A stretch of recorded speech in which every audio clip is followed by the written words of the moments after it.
Film ഗാരേജിന്റെ ഇന്നത്തെ cinema വാർത്തകളിലേക്ക് ഇവർക്കും സ്വാഗതം. ഇന്നേ ദിവസം തിയേറ്ററുകളിലേക്ക് എത്തിയ ജനപ്രിയ നായകൻ ദിലീപിന്റെ ഏറ്റവും പുതിയ മലയാളം സിനിമയാണല്ലോ തങ്കമണി. വലിയ പ്രതീക്ഷകളില്ലാതെ തിയേറ്ററുകളിലേക്ക് എത്തിയിട്ടും സിനിമാ പ്രേമികളെ നിരാശപ്പെടുത്തിയ തങ്കമണി എന്ന സിനിമ ആദ്യ ദിവസം തന്നെ ആവറേജ് ബിലോ ആവറേജ് നെഗറ്റീവ് അഭിപ്രായങ്ങളാണ് തിയേറ്ററുകളിൽ നിന്നും നേരിടുന്നത്.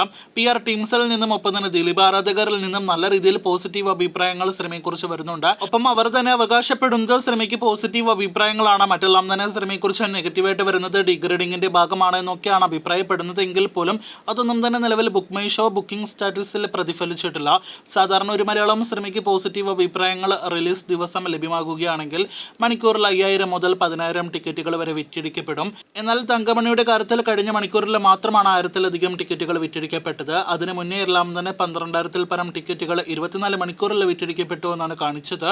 എന്തായാലും തങ്കമണി എന്ന സിനിമയ്ക്ക് ഇതൊരു നല്ലൊരു തുടക്കമല്ല എന്നൊരു സൂചനയാണ് നൽകുന്നത്. വരുന്ന 4 ദിവസം അതായത് ഞായറാഴ്ച വരെയുള്ള കളക്ഷൻ ഈ ബിഗ് ബഡ്ജറ്റ് സിനിമയ്ക്ക് വളരെ പ്രധാനപ്പെട്ട കളക്ഷൻ തന്നെയാണ്. അതറിയാനായിട്ട് പ്രേക്ഷകർ കാത്തിരിക്കൂ.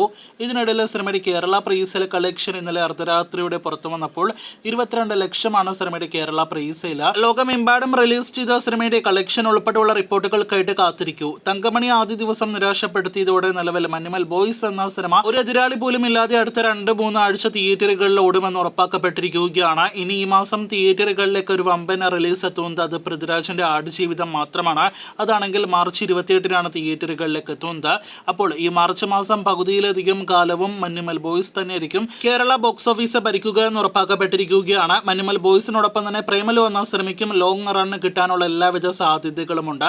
എന്തായാലും പൃഥ്വിരാജിന്റെ ആടുജീവിതമാണല്ലോ തങ്കമണിക്ക് ശേഷം ഇനി മോളിവുഡിൽ തിയേറ്ററുകളിലേക്ക് എത്തുന്ന അടുത്ത പ്രധാനപ്പെട്ട ബിഗ് ബഡ്ജറ്റ് സിനിമ. ബ്ലെസ്സിയുടെ സംവിധാനത്തിൽ പൃഥ്വിരാജ് നായകനെ എത്തുന്ന സിനിമ തിയേറ്ററുകളിലേക്ക് എത്താൻ ഇനി 20ഓളം ദിവസങ്ങൾ മാത്രമേ ബാക്കിയുള്ളൂ. വരുന്ന 10 മുതൽ സിനിമയുടെ പ്രൊമോഷൻ പരിപാടികൾ ആരംഭിക്കപ്പെടുകയാണ്. മോളിവുഡിൽ ഒരു big budget survival thriller drama വിഭാഗത്തിൽ പെടുന്ന സിനിമ കൂടിയാണ് ദി കോട്ട് ലൈഫ്. പോസിറ്റീവിൽ കുറഞ്ഞതൊന്നും തന്നെ നിലവിൽ നാം പ്രതീക്ഷിക്കുന്നില്ല. എന്തായാലും കാത്തിരിക്കാം. മാർച്ച് മാസം അവസാനം മുതൽ അടുത്തൊരു ആടുജീവിതം തരംഗം മഞ്ഞുമൽ ബോയ്സിന് ശേഷം തിയേറ്ററുകളിൽ കാണുവാനായിട്ട്.